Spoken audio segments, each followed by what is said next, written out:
seconds because my computer just shut off. Oh God. See what happens when you slide into somebody's DM?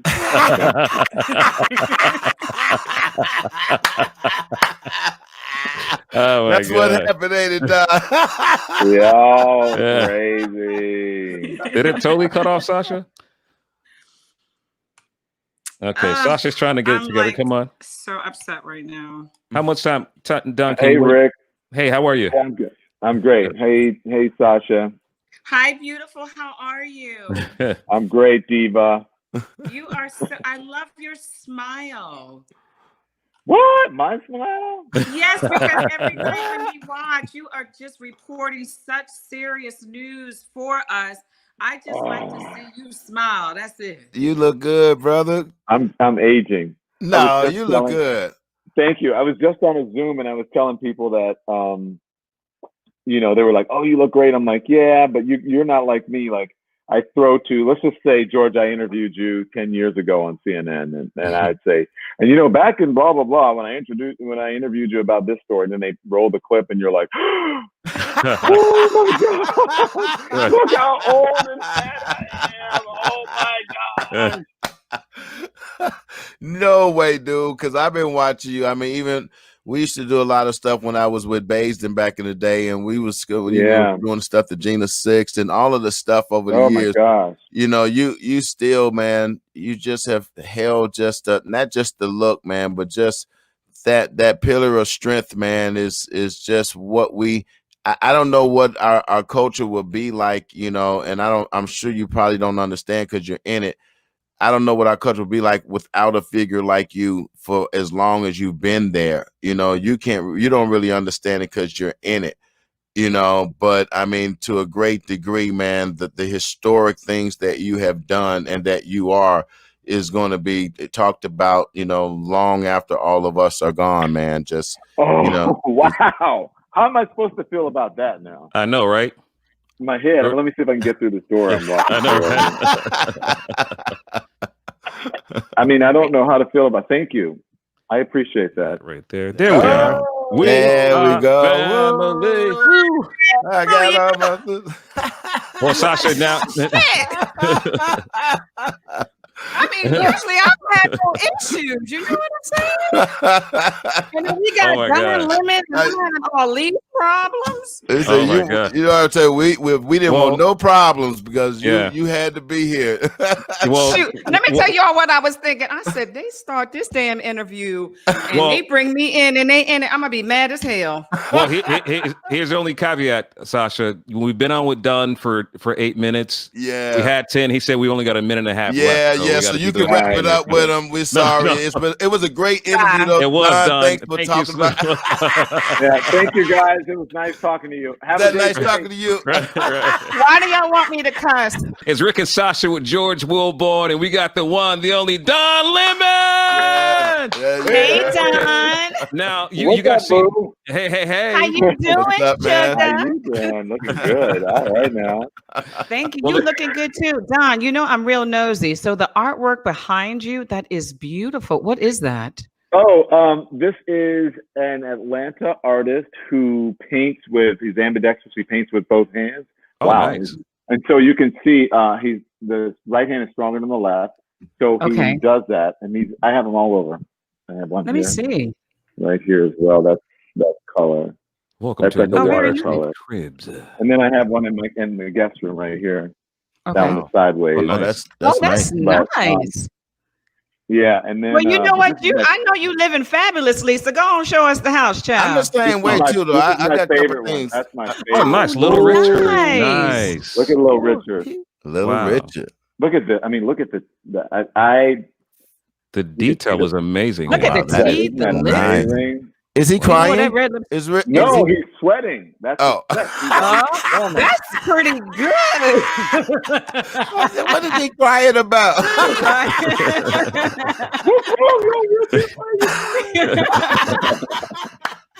Oh my God. Y'all are crazy. Your house is, well, for what we could see, your house is beautiful. Thank you. It better be all that damn money CNN is paying. So you got don't even get out of Get out of my wallet. Get out my pocket. Get out my Leave it hand there. And out we my want you to, pocket. honey, we want you to get them coins. How's your Right. boo-boo doing? Everything My boo-boo, good? everything is good. Everything is good. Nice. Yeah. Y'all so nosy. Y'all so damn nosy. That You ain't me. damn Don, right. Don, that ain't me. I always have to put the disclaimer. All right, I know I went to comedian part. I've been knowing you for years. I'm not with whatever they about to say. All right, but I know No. you do look good. We're not You look messy great. at all. But And- you It's know, not about Yes, being y'all messy. People Light. just want to know. I mean, it's, marriage is tough. You are in a high profile career. You are seen by millions every single day. When your ass walk the street, men and women want you. So I'm just saying, how's the relationship? Everything should be good. And I just wanted to say hey to your boo. Hey, boo. My boo is usually here, but my boo is in the city selling real estate today because we're in phase 3 and now they can have showings and show listings or whatever. So boo is trying to make some money. So I hear that. Everybody, There you go. Congratulations to the don't boo. do it. Isn't this amazing, George? As long as we've known each other, just think about it. When we met each other years ago, having a conversation like this, it wasn't even possible, right? No, it wasn't. You're right, man. People were hiding. Yeah. Now you're right. like, You're hey, how's your boo? absolutely. Years later, now it is just as normal as it should have been years ago when we was having these conversations. Right. I agree. But we're living in a different world now, and we can't let that world go back. Absolutely. Right. And we won't let it go back. No way. Yeah. Right. I mean, 'tis the reason why you kick ass on your show every night on CNN, and you've got your new podcast. It is called Silence is Not an Option. First episode, let me tell you, I didn't, the whole podcast world is new to me. So I didn't know. And people were calling me up going, man, you debuted at number 2. And I'm like, is that a big deal? And they're Wow. like, Wait. That's No, big. Pause for a second. Right. Wow. That is huge. Wow. I had no idea. And they're like, if you just debut at number 2, that is great. And now it's sitting, there between, because it's been a week between 2 and 5, which and I'm like, is that good? They're like, shut up. I'm like, Right. I mean, we're behind Joe Rogan, who has the number 1 podcast in the country. So I'm, right now, I'm very proud of that. I don't want to brag. You should be, man. Carry on. But that first episode was about giving people. I told people how I felt about what's going on, and gave them tangible things that they could do, steps, how to be anti-racist. And I had Ibram X. Kendi on and Christopher Petrella, who are doing. Both of them are doing such great work. One's black, obviously. Ibram, you guys know, and Christopher Petrella's white. He's working with Colin Kaepernick's organization. To help people become anti-racist and to teach them about racism and so on and so forth. And, he's like, white people need to unlearn a lot of stuff and they need to learn a lot of stuff. And white people just need to listen right now. And that's no slight on anybody. It's just the truth. That's the moment that we're in. I thought it was a very powerful episode. So I hope you guys listen to it. Absolutely. I'd listened to it. Why Not Being Racist Is Not Enough. Listen to it. I loved it. Let me ask you something, Don. Some people say, well, I can't be racist because I have a white girlfriend if he's black or vice versa. Is that possible? No. I mean, everybody can be. You're dating someone or whatever. That's not. This is what I say. And I talk about that in the thing. People say, oh, well, I can't be racist. I have black friends, black coworkers. My girlfriend's black, my partner's black, my wife or whatever, or my husband. Yes, you can be. Look at what happened with Amy Cooper in the park in New York City, right? Christian Cooper, the black man. She unnecessarily called police on a black man. Please don't come close to me. Sir, I'm asking you to stop recording me. Please don't come close to me. Please take your phone off. Please don't come close to me. I'm taking pictures calling the cops. Please call the cops. Please call the cops. I'm sure there are millions of people like her who think that they are not racist, who are very liberal and very open and say those same things. But when push comes to shove, when their reality is challenged, when their back is against the wall and they feel threatened, they revert to those old tactics. I know my power and position in this world, and I'm gonna take advantage of it. And so I think that people have to unlearn that. But I think, but people saying that there's no way I can be racist, that's the wrong approach. That's really wrong. If you grew up in America, if you grew out of American soil, how could you not be? That's Considering the history of this country, and that it was founded on racism, and that the reset in this country, you know, the factory reset is whiteness, right? It's a standard of whiteness. So how can you not be influenced by that? Everyone, you know, Leave It to Beaver and the Brady Bunch, those were our examples. Not until later on did we have a Cosby example. And considering the centuries that we've had this country, that 10 years or so that the Cosby and that one show, that doesn't change what the reset is, what the standard is, and that's whiteness. So how could you not have bias from that? What about the white friends? What about the white friends who say, "I don't see color. I don't see color. I have associates." Absolutely. Before you, what do you think about that? Because white people say that all the time. That's the wrong way to look at it, because you see a woman who has a nice figure. You see Sasha's beautiful eyes, and look at those eyelashes. I mean, wow. you see those things, and I don't want to be sexist. You see that, and look at the bald head there. I'm trying to make it easy, right? Look at Rick's bald head, right? I want you to see my brown skin. I want you to see my kinky hair. I like calling my hair that because it is. I'm taking back that word. I want you to see those things. We should see each other for who we are. I don't want anyone to cancel my blackness out. Right. Why would that's part of who I am.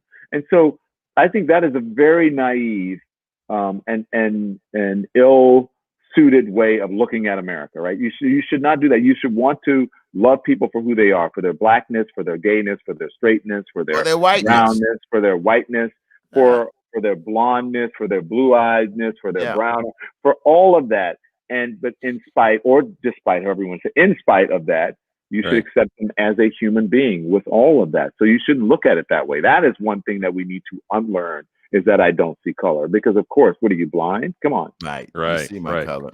Hey, Don, what are the conversations that you're having with your circle of white friends with what's happening in our community? What do you say? I have muted all of them. They can't get through on my phone anymore. You're not my friend no more. I've been talking to him in months, Hunter. No. I don't mind. I'm kidding. But the truth is like when this first started happening, it was like they'd say hello, and they wouldn't even say hello back. How you doing? They'd just be like, Don, what am I supposed to do? I know. They just said that. I'm like, okay, first of all, you need to get another black friend. I'm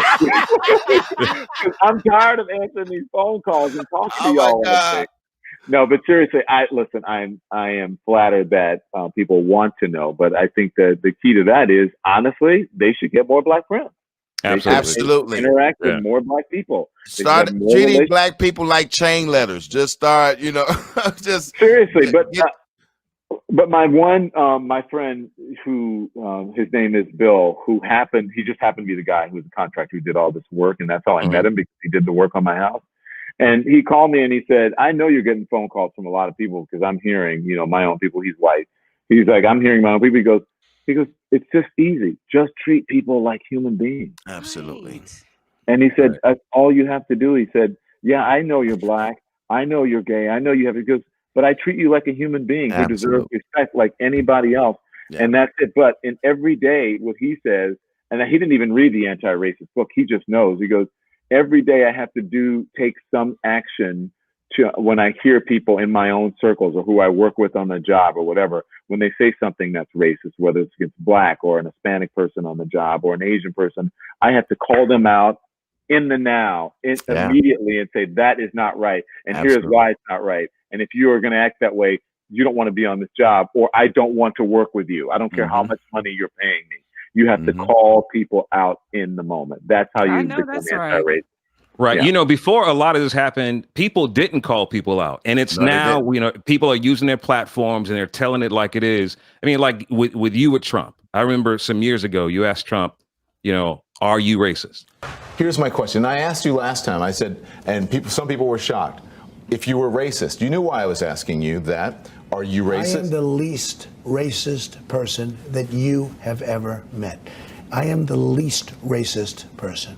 Are you bigoted in any way? I don't think so. No, I don't think so. Islamophobic? I'm a person, no, not at all.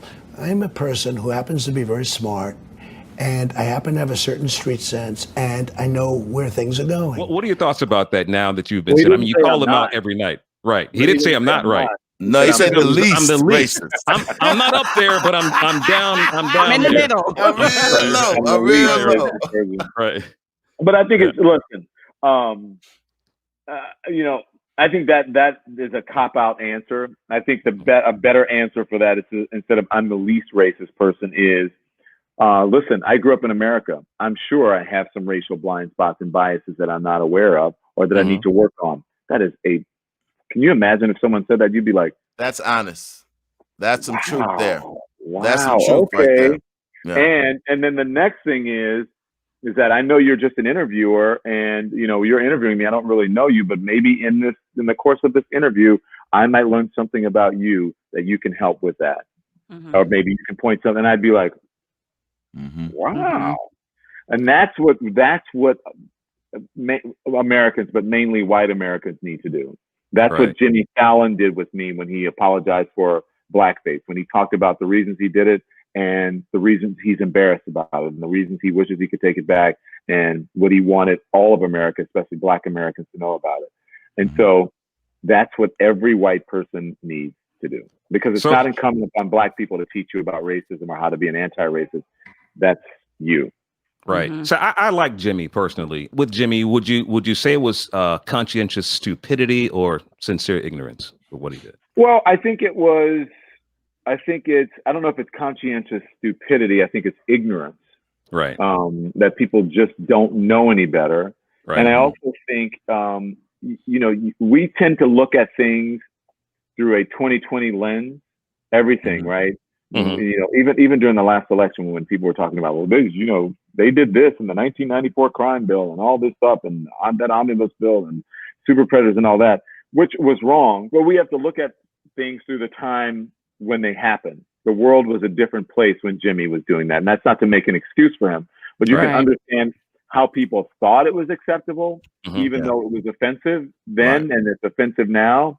But the fact that he owned it and didn't run from it and just say, I'm just going to wait for this publicity to be over. And, some other story is going to come along and then that's going to be a story. And then people will have forgotten about this. I respect him for not doing that. And I think that everyone should do that from the sins of their past.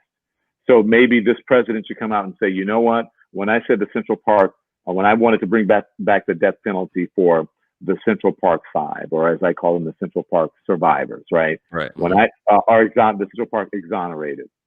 When I want to, maybe, I was wrong then. I didn't know any better. That's what everyone needs to do, to talk about the sins of their past and to own them. Yes. I was wrong when we tried to redline Black people, when we tried to get Black people not to live in our housing that we created. I was wrong. That's what people really need to do, because otherwise it's not going to happen.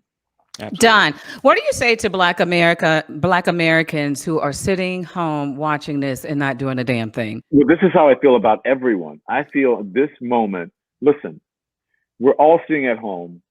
We're all vulnerable. We don't know.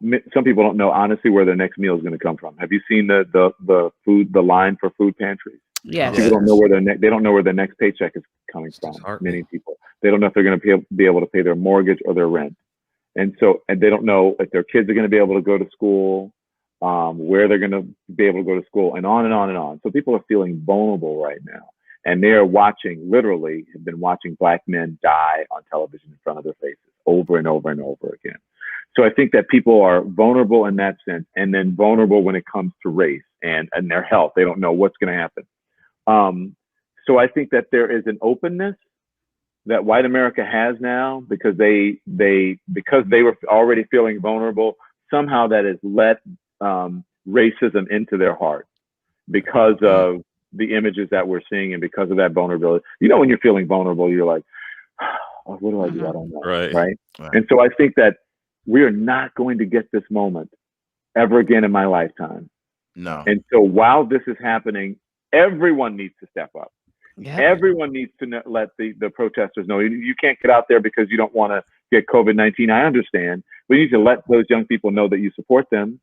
And whatever way that you can, if that is donating in some sense, if that is participating in a small positive march in your town, if that is becoming part of some sort of club, if that is getting more interested in politics, whatever that is, social media, you need to let young people know that you support them. And also, you need to let the people around you who may be racist or who may be disinterested, whether they're white or black or whatever, know that you're not dealing with this. We're not dealing with that. That's right. We're not dealing with this. And you need to call out the racists, call out the bigots, call out the Amy Coopers of the world, call out the people who haven't taken action and say, what are you doing? And if you're black, I say, get a white friend, honestly. Yeah. And if you're white, get a black friend. That's right. And make your white friends give you gifts, right, Don?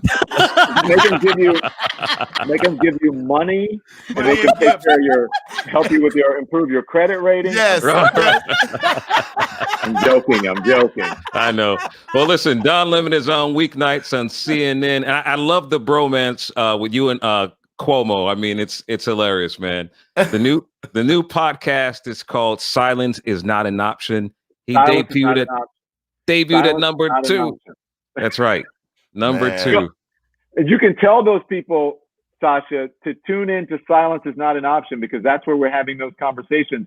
And listen, I think we need to let our guards down. We can't castigate people for saying the wrong word. I mean, you don't have to, you can't let people stupidity, but you have to have those uncomfortable conversations and give people leeway while doing it, and understand everyone is not coming from your perspective, right?